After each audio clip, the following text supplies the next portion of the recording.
us. Today should be a really compelling conversation because we're going to be delving into founder-led sales.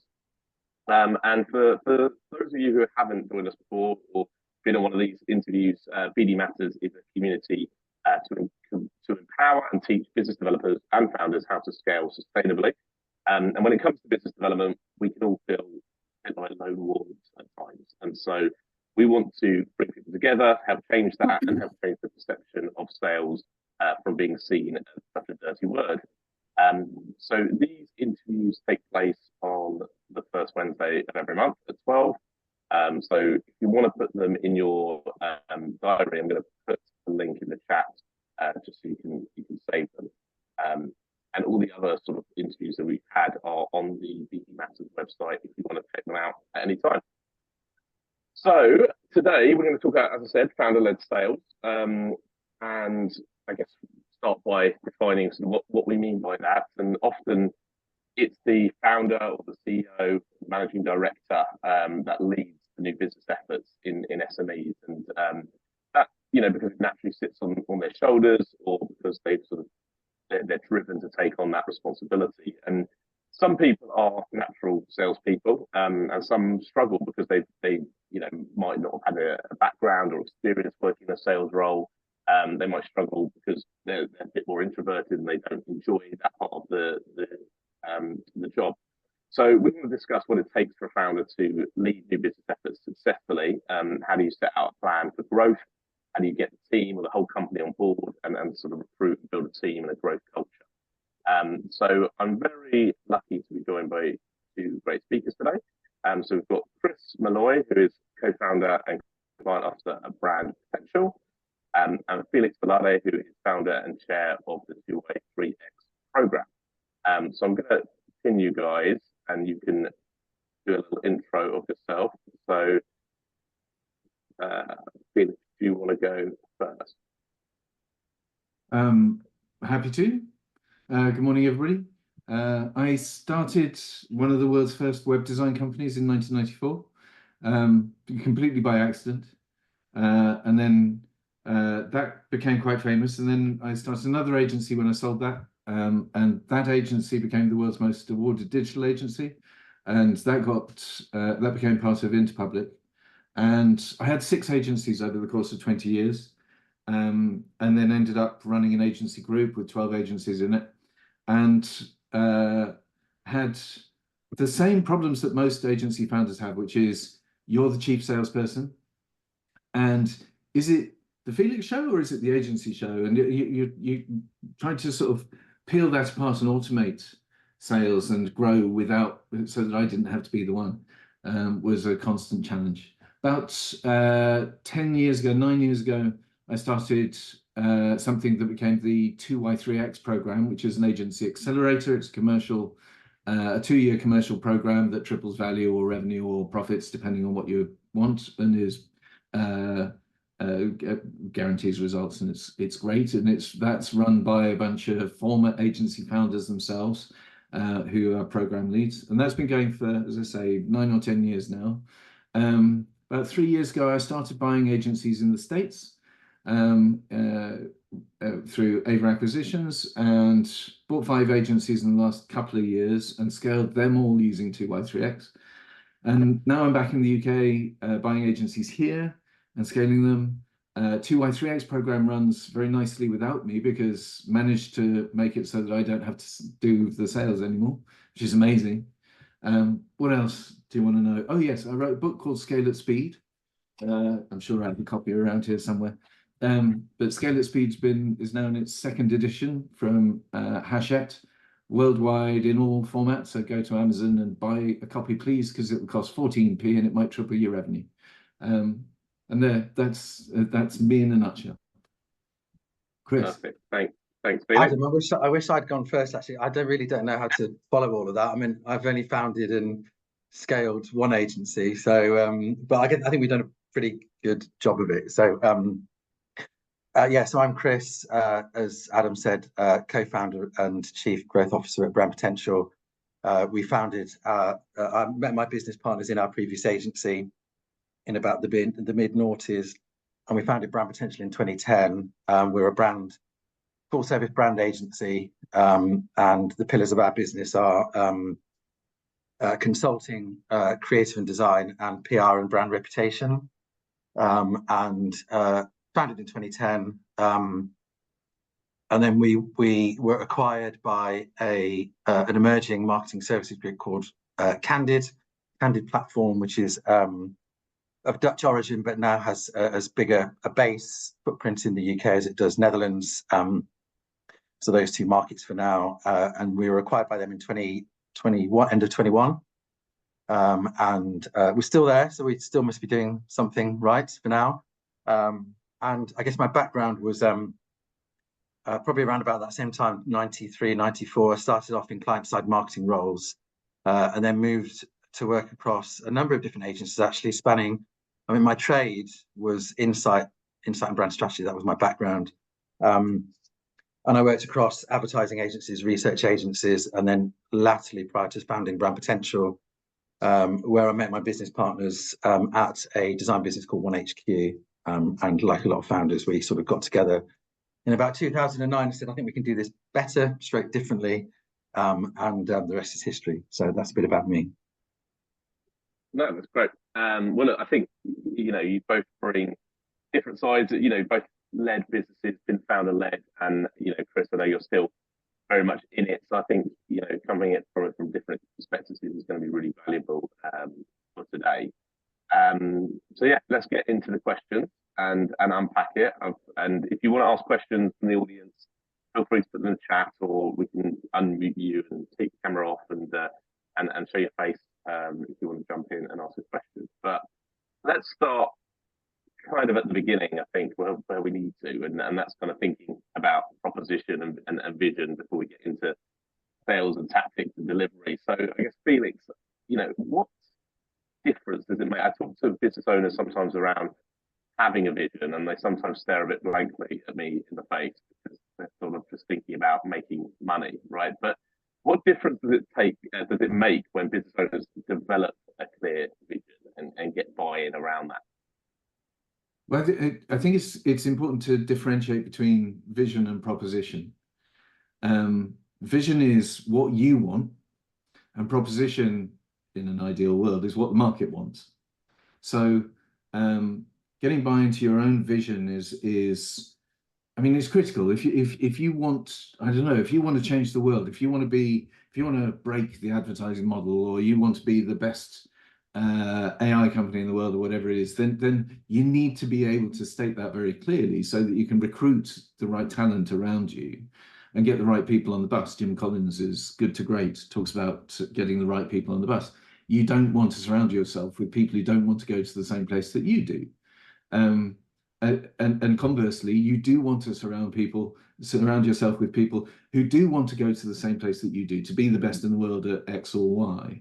And hopefully have the skills and the talent and the motivation and drive to not only help you get there, but also help take you there. Because, if you're all pulling together, it's much, much easier than just you holding the whip and trying to drive the horses. So, my approach by and large is find people who really want to do it even more than you do, and then and get their buy-in to a vision and a process. Now, that's very different to creating a proposition, because a proposition is what will resonate in the market that will allow clients to find you and buy your stuff, whatever it is. And having a very clear proposition, because I still do proposition workshops for agencies, my sort of side hustle, because I love doing propositions. Propositions need to sing, right? Off the top of my head, branding future unicorns for a small branding shop that specializes in entrepreneurs who want to make billions, right? Great proposition, because it's easily identifiable by the agency's specific target audience. And anybody who's not in that target audience is going to look at it and go, well, that doesn't resonate with me. But everybody who sees themselves as being a future unicorn and needs branding will go, well, that's the agency for me, because they're very specifically, clearly passionate about what I want to achieve. So having a proposition allows your customers to find you. And one of the problems with propositions is most people say, oh, I don't want to be too precise with my proposition, because what happens if Coke phones me up and says, I want you to do my advertising? The reality is Coke ain't never going to phone you up because they're tied into whoever they've got for the next 400 years, and you ain't going to get a look in. So you might as well be specific. So very different, vision is about you and what you see, and proposition is about your market and what your market wants.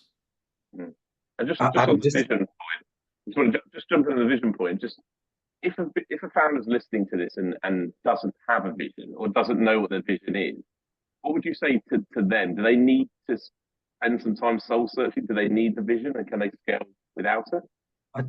Just to come in, I think it depends on what they want to achieve, actually. I mean, I think I would say you need one, but we needed one. It was right for us. We always had a vision for the kind of brand agency that we're still on the journey to building out. But it's always been our North Star that we were always very clear about, and I think we did a fairly good job at demonstrating what that has always meant for the team, because everything obviously should cascade down from there, as it I think it broadly has done. But we were always very clear about, in order to be able to do this, we want to get to a point where we were looking at some kind of capital event. Now, how we couched that was really important, because we didn't want to make it about the founders. We had to translate that in what it meant for the team, so they came with us. More opportunities, etc., because it was about them growing, and if they grow, the agency grows.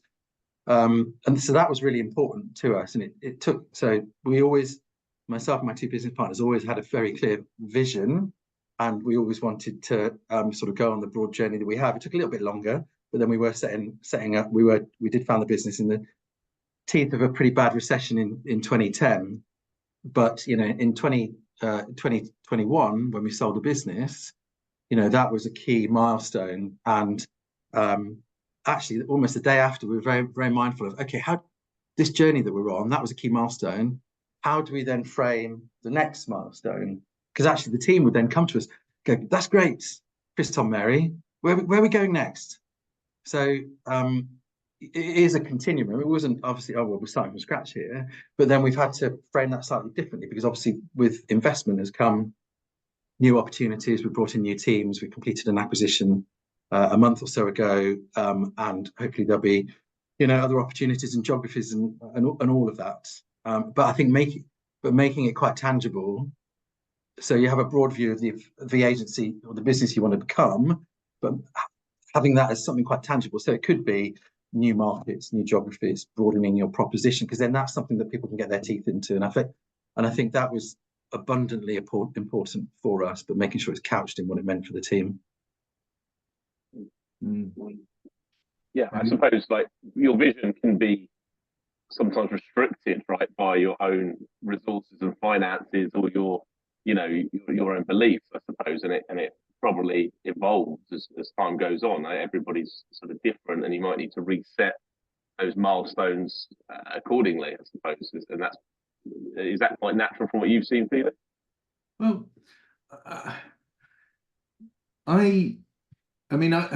the first agency that I founded, my vision was I want to be on a yacht in 3 years' time. Right, that was because I was naive and I had blue hair and was punky and didn't know what was going on.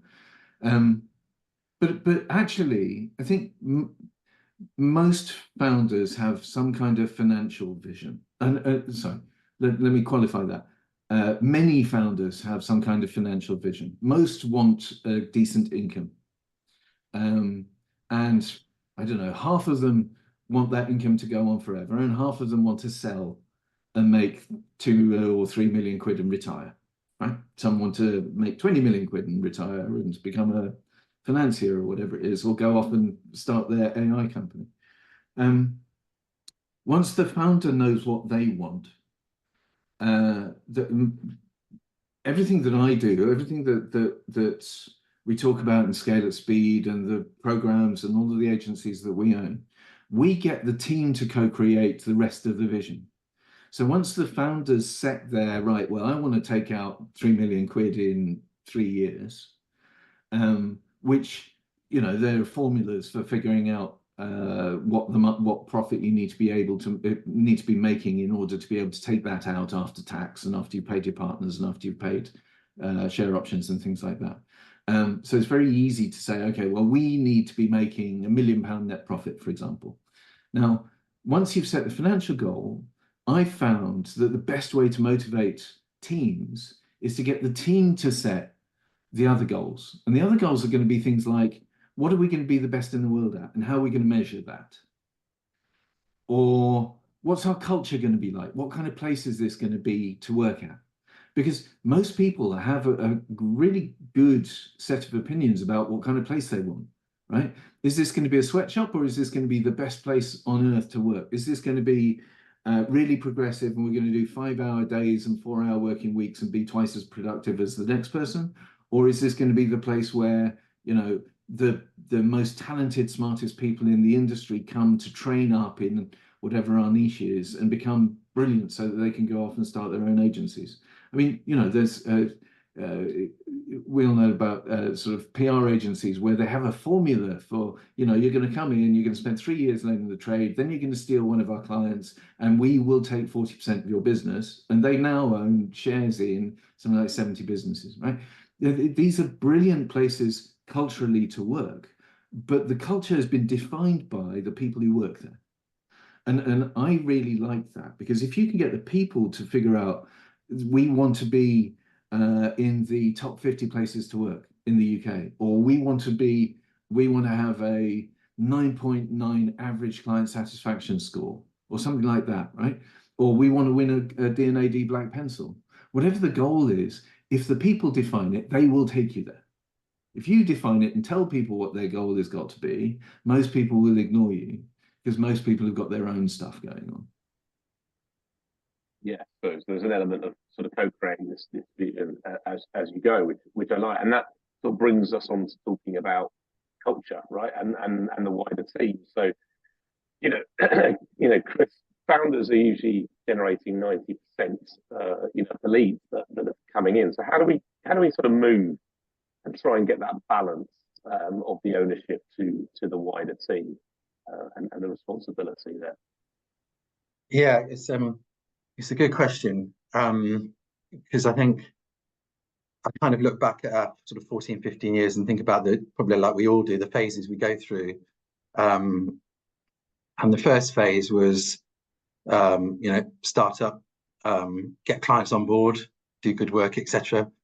Obviously, we were growing the team, and probably the team actually, because we were obviously a smaller team, and they were sort of picking up a lot of, you know, ways of you know, developing opportunities and clients and so on, maybe through osmosis. But then we got to the point where, you know, we're having our Monday morning meeting, probably like you all do, and we went, right, okay, you know, there's a few people at the top, Chris, Tom, Mary, and 1 or 2 of our directors landing in, you know, 90% of the new opportunities every Monday. And you go, we don't want to land less, but we need the team to land more.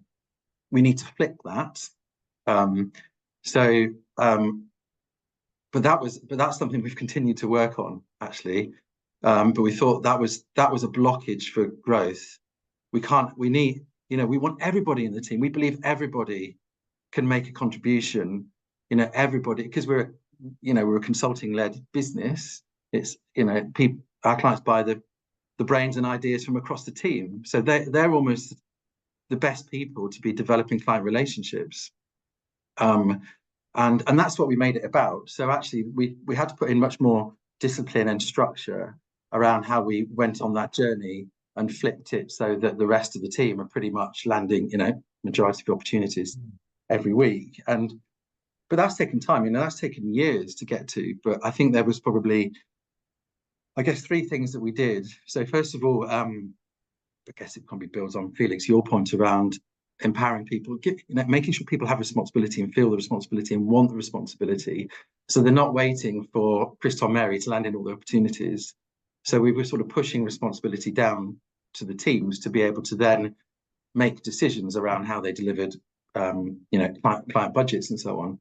So the first one was responsibility. Second was we've put in place quite a structured mentoring program, because we've always had this belief that as a commercially led business, we're all salespeople. So how do we enable our teams to become commercially minded brand consultants? And they don't necessarily think themselves as classic salespeople, but they're the best people to develop opportunities. And some people obviously find that more, are more fluid with embracing that than others. But when you break it down and flip it and change the narrative from this is not about sales and cold calling and all of that, this is simply about building relationships. And people go, okay, I get that, but what does that then involve? And then you break that down into very tangible things that the team can then they go, well, I'm really busy delivering projects, so how do I find time to do this? And of course, some stuff we do requires a little bit more heavy lifting and takes some more time, but there's other things that you can do to break down that ability to put a relationship into very tangible, we call them just one things, that anyone can do, even if you're got 5 minutes between meetings, even if you're somebody who sits behind a Mac all their lives, they can still make a contribution. And then when we sort of break that down to demonstrate that anybody can do this, even if they've only got 20 minutes a week, there's still stuff you can do to help build a relationship. All it is about building relationships.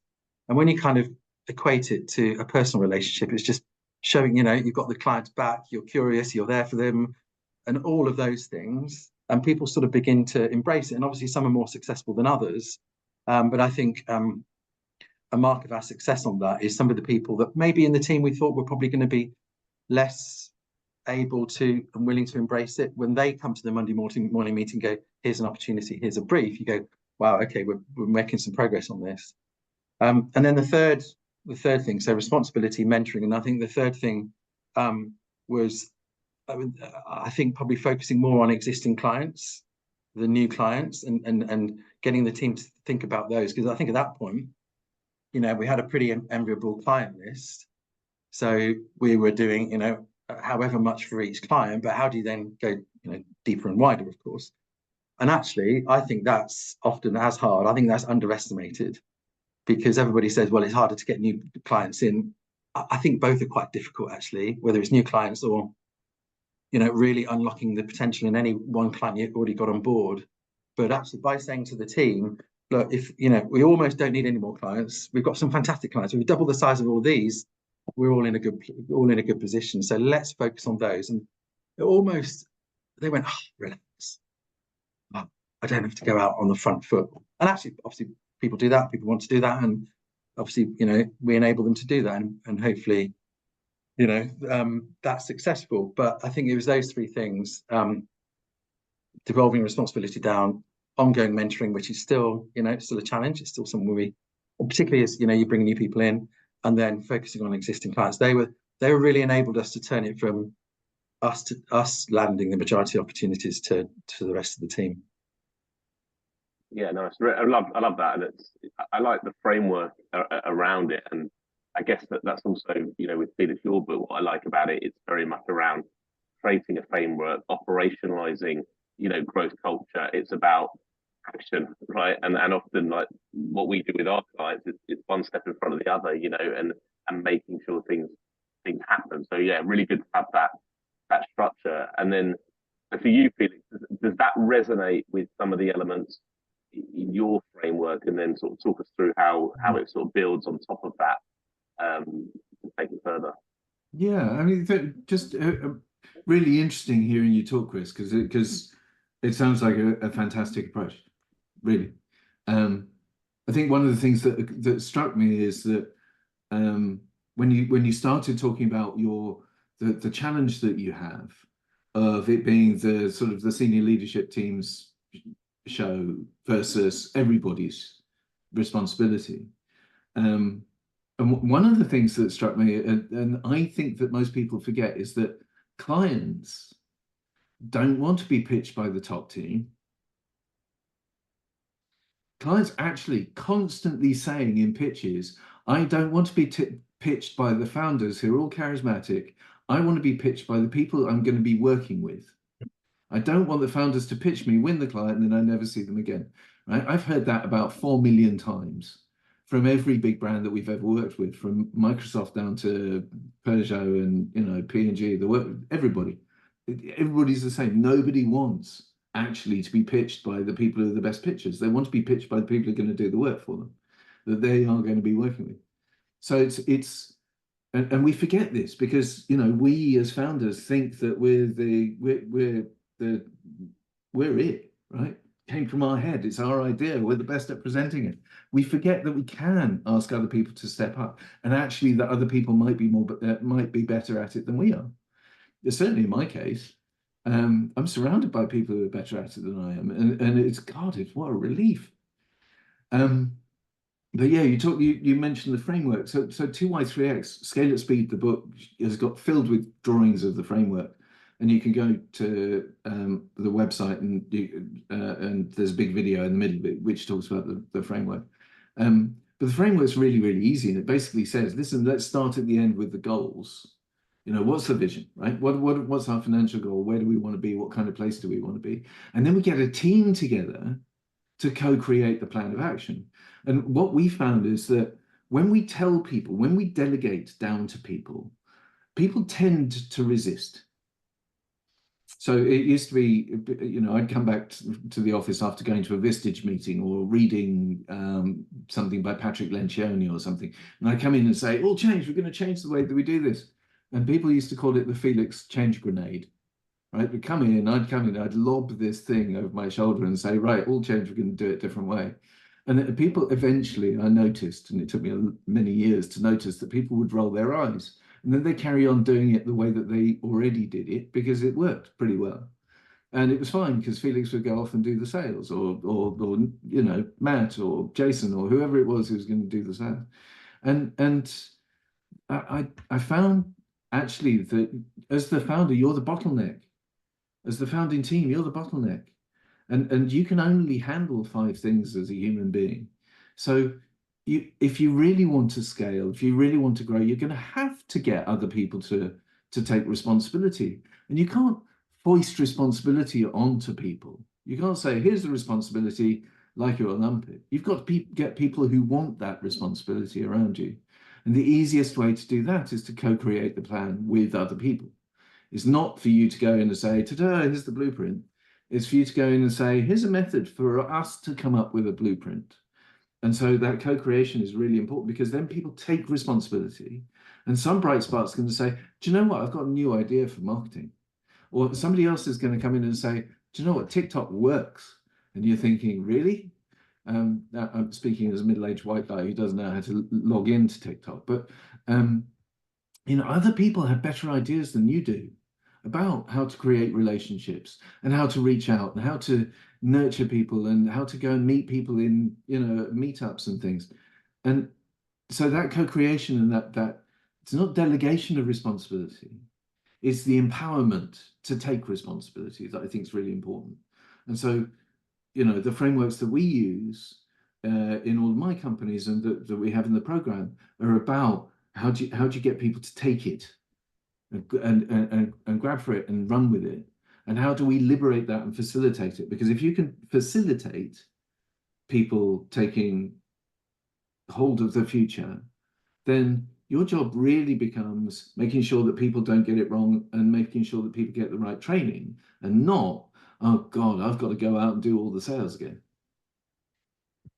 Yeah, I love that. I think the buy-in's so important because you've got to have that connection and that will and that power. Otherwise, everything's going to fall short. And then I think, Chris, some of the things that you were sharing in terms of the mentoring and sort of giving people that guidance to enable them is probably the next part, because I think a lot of people just freeze up and go, well, I don't know how to grow this account, or how do I generate new connections, or what's expected of me.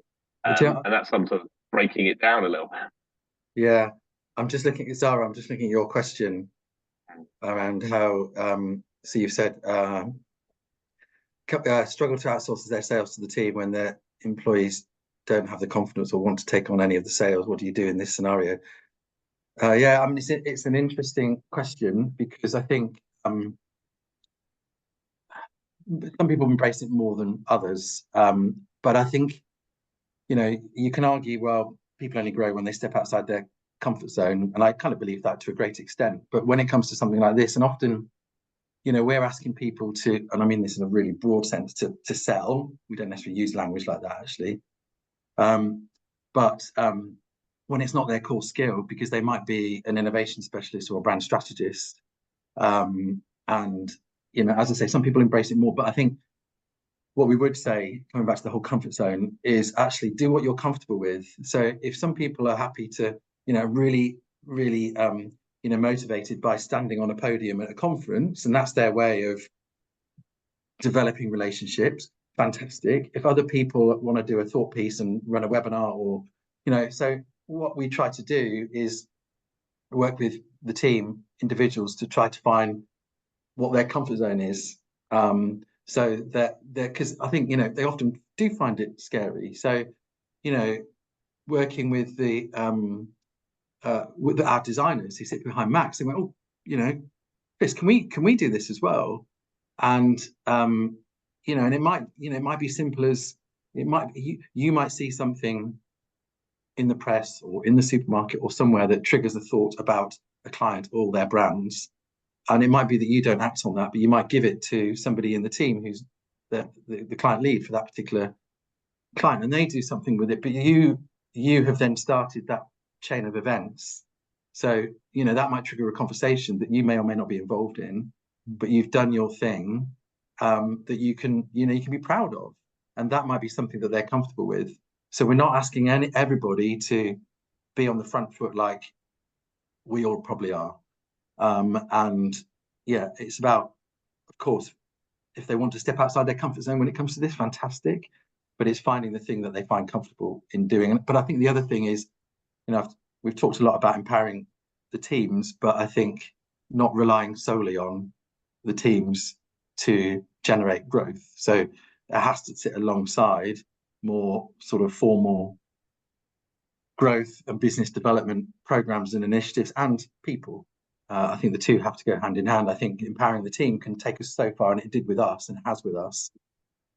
But certainly, to overcome that whole sort of feast versus famine cycle, which I'm sure we all experience, and I'm not sure there's a silver bullet to resolve that, but you also need a growth function sitting alongside your team. But I think, to answer your question in a nutshell, I think people embrace it to a greater or less extent, but everybody can be encouraged to be involved in their own way. Yeah, and I think that's what's so important about that answer is where we see what we call changing the perception of sales, right? And realizing that it doesn't have to be you cold calling somebody or doing something you don't want to do. Actually, everyone sells in their own way. Everyone builds relationships in their own way and can participate and contribute to the growth of a company in their own way. And I think that's just as important. I think it's playing your role, doing your bit, right? I think is more important than trying to sort of do everything. Chris, you've got a question. Do you want to unmute, jump in? Yeah, will do. Hi guys, nice to meet you. Just interested in what you just said there, Chris, about the growth function sitting alongside client teams looking at organic growth. I've gone from 10 years at network agencies doing pure net new business to an independent doing a bit of both. So I'm kind of interested in to what extent your growth team gets involved in organic growth, because it's still something I'm trying to figure out. And I think the problem that I have is I think maybe our teams have been burnt a little bit by, taking a kind of bit more of a hard-nosed sales approach to more of a relationship game and trying to find that balance between kind of what the growth tactic should be with clients. So I'm kind of interested in how that works in practice at your agency. I mean, I guess I don't differentiate there's the job to do with existing clients, and then there's the job to do to win new clients. And actually, we distinguish between the two, but often a lot of the successes that we've had have been consistent across the two. So the growth across existing clients, I mean, that's an ongoing. It's there's not a silver bullet for that as well. So we got to a point a few years ago where we probably like us all say, well, we want more clients in this bracket of spend. And we've got a few on the cusp, but how do we accelerate them? And I think I talked about the different stages we've gone through. So I think we've moved more. Would I like to have moved more? Do I want to move more? Yes, of course. And I think we went through a phase of doing the things I mentioned, and we're still doing those, and we're still working with our teams. But the job to do to, go beyond the teams that they engage with within a client's business, to walk up and down the corridor or overseas, not necessarily literally, but to open up opportunities. We found that's often what people find quite challenging. They can have a conversation with, but then to grow that client, to really fulfill the potential of that client, I think that's where the growth team can come in. So the growth team plays a role and needs to play a role both for growing existing accounts as well as finding new opportunities. And I think both are challenging. I wouldn't try to say one is easier than the other, because to take a client from a few 100,000 to 1 million, blimey, that just doesn't happen overnight. And that is a particular skill, and also disciplines and initiatives you have to put in place. So we're going from working with and empowering the teams to then still doing that, but then being more structured and rigorous with the principles of account-based marketing and marketing-led new business. For me, it all has to kind of be one, really. You can't really distinguish between the two, but thinking about that client as a marketing-led campaign, which then naturally needs to bring in probably other skills beyond the core client team that are delivering the work to that client. Felix, have you got any thoughts on this? Yeah, I do. And Chris, I broadly speaking, I love your approach. I love the way that you run your business. I do disagree that in some aspects of what you've just been talking about in terms of how to grow clients and whether it's how easy it is, because there are silver bullets. It's just that most people don't know about them or know how to practice them. And my confession is that everything in Scale at Speed and 2Y3X program is all borrowed from other people. Okay, everything. It all comes from Balanced Scorecard from Kaplan and Norton that nobody ever is able to implement because it's too complicated. And it's all sort of it's kludged together from all of the greats, Vern Harnish and Jim Collins and Pat Lencioni and all the others, right? But when you get the right pieces in the right order, you can create processes and systems for account growth. I'll give you an example. We bought an agency almost exactly 2 years ago in Atlanta, and they had one client, and that client was throwing off $3.2 million of profit. We applied the system that we apply across all of the agencies that we work with, whether we own them or whether they're in the program. And that client is now doing $4 million profit. And it is fairly straightforward to drive growth from existing business. And so there are two components of that. One is understanding how your client feels about a variety of different things. So one of the things that we do in 2Y3X is every single person in the program does a monthly client satisfaction survey. And that client satisfaction survey, it covers 6 or 7 questions. Score us out of 100 for client service, proactivity, creativity, strategic input, value for money, on time and on budget, right? Those 7 questions, if you ask every single one of your clients every single month to score you out of 100, you will very quickly see what your weak areas are, not just for that particular client, but also your whole client base. And if you score 70% across the board for creativity and you're scoring 80% across the board for everything else, then you know that you've got a creative problem that you probably need to address. But if one client is saying to you, well, I'm scoring you 50 for on time, because you're never on time, then You can go back to the client in a month's time and say, here is the action plan for addressing that. And then 2 months' time, you can say, here, we've solved it because now you've scored just 80% on that, or 90%, or whatever your target score is.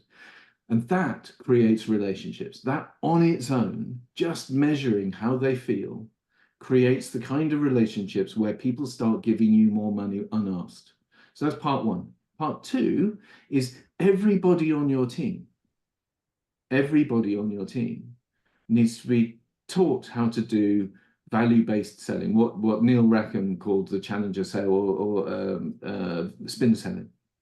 And you take off the selling label. But spin selling essentially says, in every single interaction, ask your client, if we do this, what will the value be to you? And ideally, you want a pound note next to that value, right? If we increase the conversion rate by 0.3%, what will that mean in pound notes?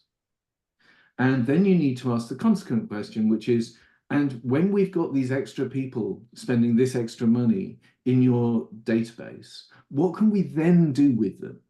Could we then link that to your CRM agency, for example, and help your CRM agency drive more value? Now, the second you're asking those questions, you're able to say, okay, we drive value.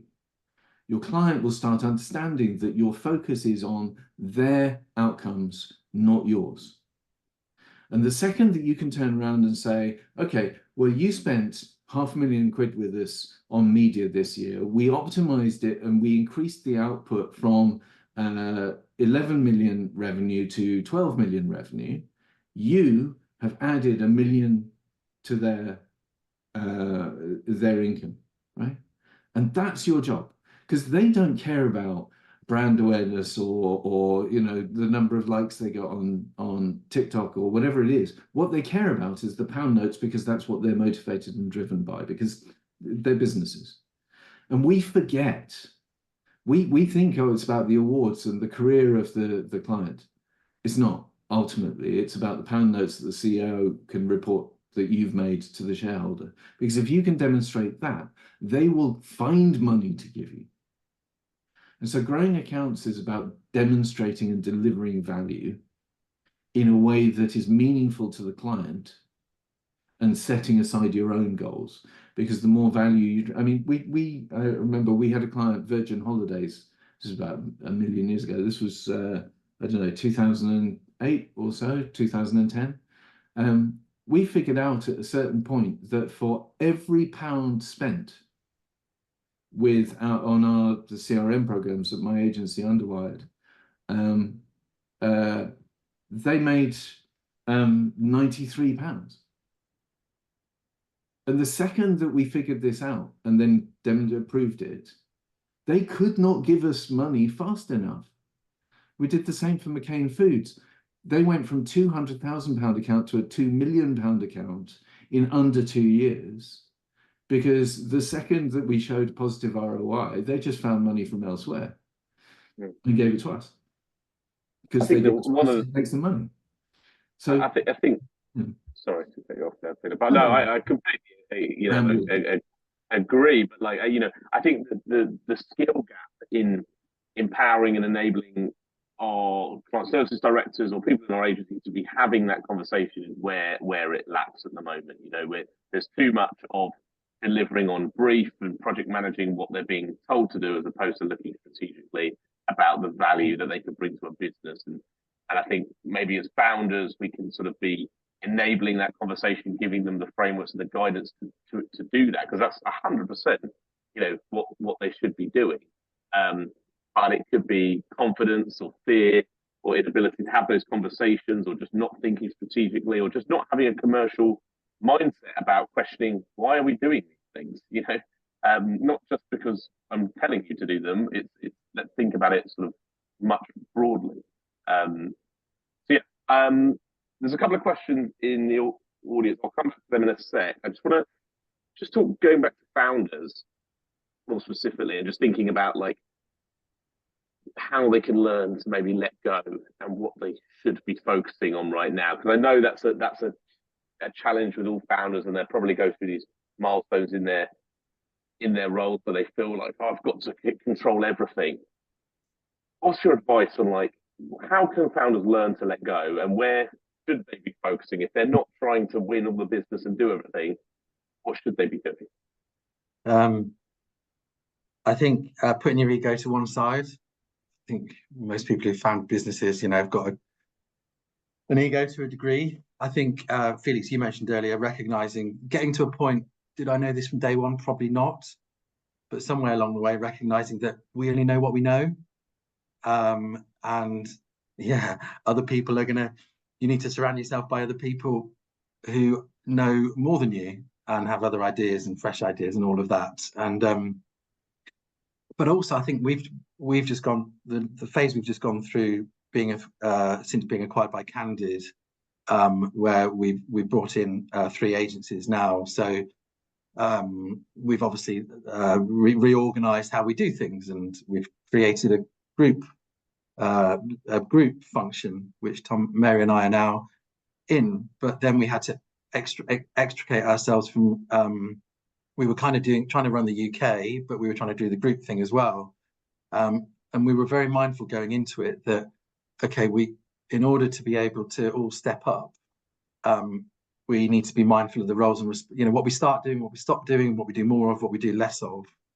And that's been an ongoing conversations between us, but between our leadership teams as well. And if you go into it recognizing that this is opportunities for all of us, we all need to change, we all need to do things differently, etc.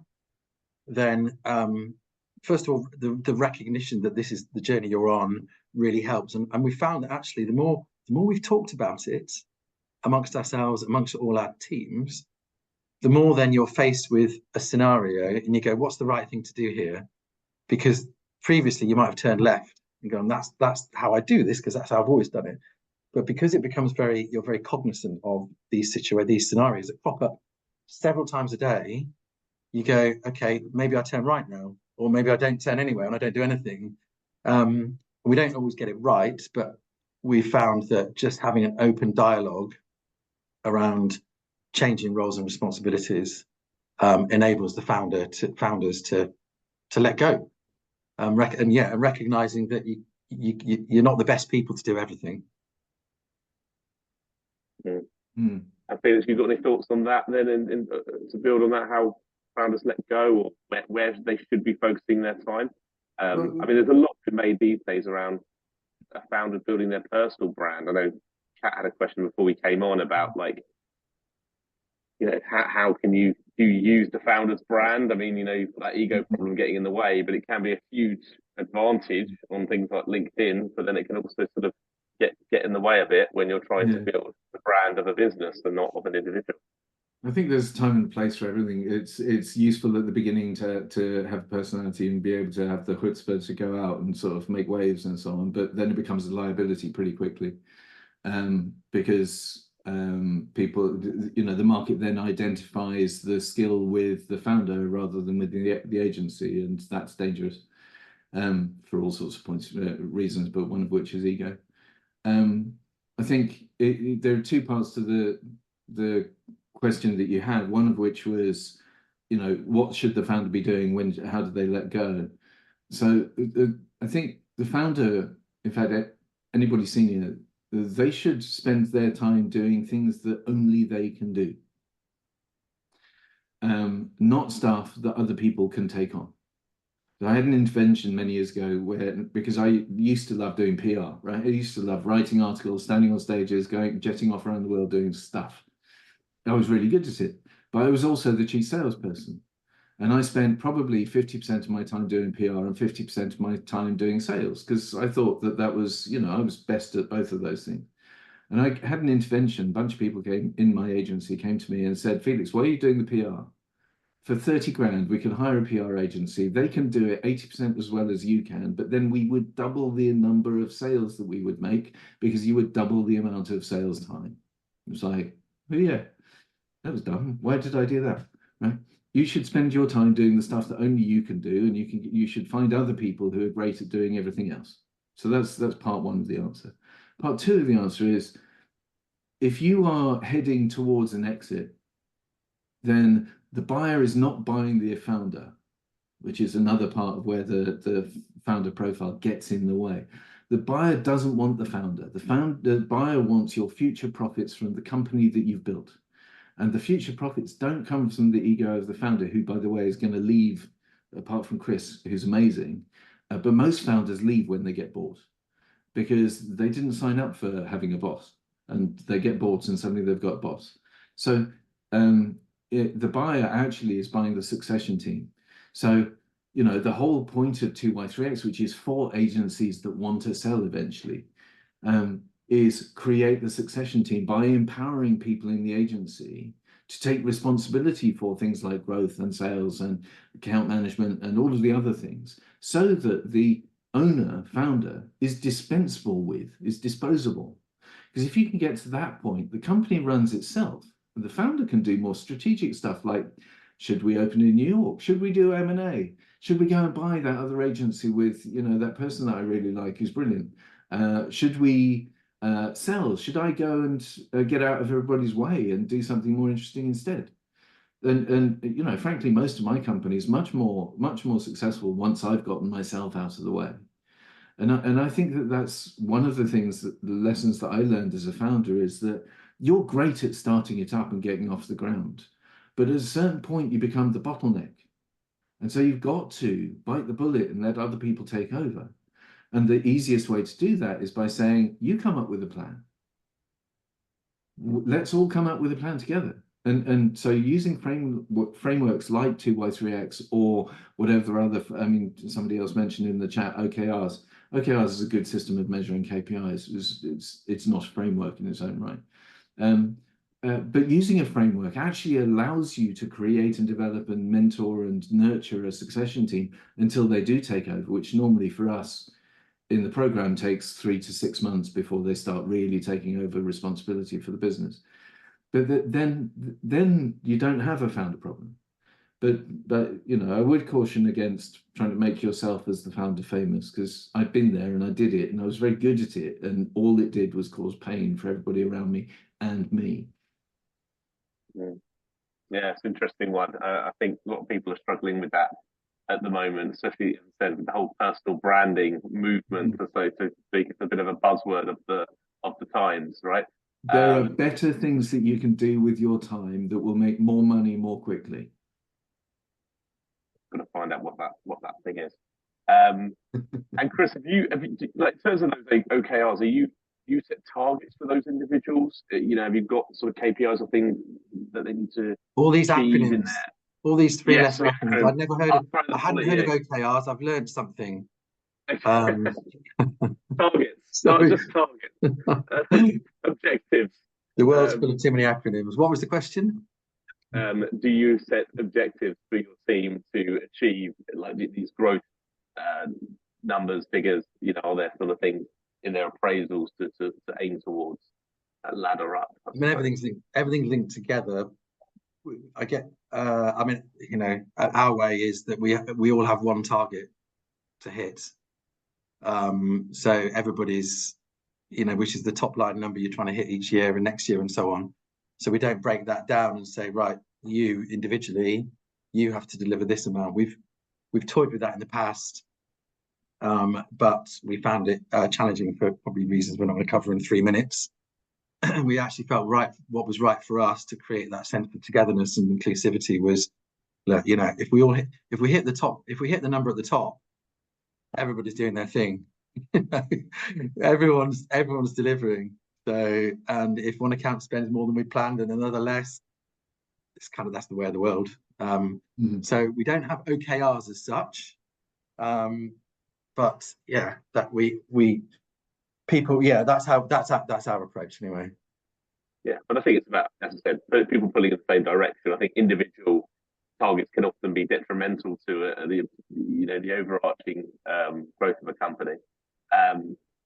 I think there's interesting things there about sort of sustainability and growth, and we have this debate around in-housing and outsourcing business development. I don't know if you guys have got any views on that, because often it's a bit about feast and famine, and you know, I think a lot of people know that new business needs to be always on, but that's really difficult to do when you're trying to spin so many plates. So have you got any advice for people who are trying to do a bit of everything, maybe thinking about in-housing, outsourcing, and where they can sort of create some momentum in sales? Maybe open this to the floor. Is that to us or is that to the floor? I'm just thinking about. That was more to you guys as kind of parting words of wisdom. Chris, what do you think? What do I think? We've done both. We've tried both. I think there's the benefits of outsourcing can be economics. Sometimes it might be lesser investment than having a team internally. It can be about skills that you don't necessarily have or have yet in your team. It can also be about dedication. So when you've got teams that are delivering work, who can't focus on growth all the time in an explicit way, but the people you recruit, I guess this is the case, whether they're in-house or outsourced, are dedicated to the cause, if you like. But I think we don't just think about it holistically. So it's not just, so we break it down into what are the levers, that we need, what are the skills that we have, what are the levers we pull on. So, content, events, PR, marcoms, as well as more it's all outreach, I guess, but as well as more classic outreach, BD, if you like. So you kind of need all of those working harmoniously together, doing to achieve the same set of objectives and goals. So then it's a question of, what do I need to outsource? Do I need to outsource any of it, or all of it, or do we have some of those skills? So we have some of those skills in house, for example, but we wouldn't need to outsource it all. Yeah, that's my initial perspective on that. Felix, any parting words of wisdom, or can I wrap up? I've only ever found I've worked with all sorts of external, internal, you name it, tried everything. I've met two people that I rate in the outsource industry, and you're one of them. So I'd strongly recommend anybody who is considering outsource, talk to because that would be a good conversation, an interesting conversation to have. We do a mixture of outsourcing and building our own teams at my M&A company, and we run events. So 2Y3X, you can come to events, and I did one in Lisbon last week. I'm probably doing 4 or 5 in the US for the rest of this year. So that seems to work really well for us. I think the primary thing though is start with your goal, and I'd set your goal 3 times higher than you think you should. 2Y3X does what it says on the tin, because we set the goals so high.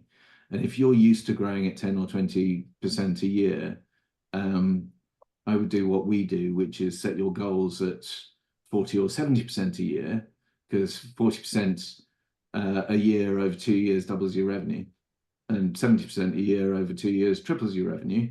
And if you set those goals and you miss it slightly, you've still done a hell of a lot better than you would if you set a reasonable goal and assumed you'd reach those just by rolling your sleeves up. So, but yeah, I mean, blatant plug, go out and buy that, which will cost you, I don't know what it costs. You can get it in Audible and everything in Amazon. And there's 2 chapters on how you do business development. So I'm partway through reading at the moment. Yeah. No, it's very good. No, I love it, and yeah, the check is in the post for your kind words. So thank you both for joining us today. Great session, great insights. Listening to you both, really valuable. So yeah, this recording will be up on the BD Matters website soon, which we're hopefully turning into a podcast as well. But yeah, really enjoyed that. So thank you all. Thank you, Adam. Thanks everyone for attending. Thanks, Chris. Thanks, Adam. Thank you. Thanks, Felix. All the best. Bye, guys. Cheers. Bye.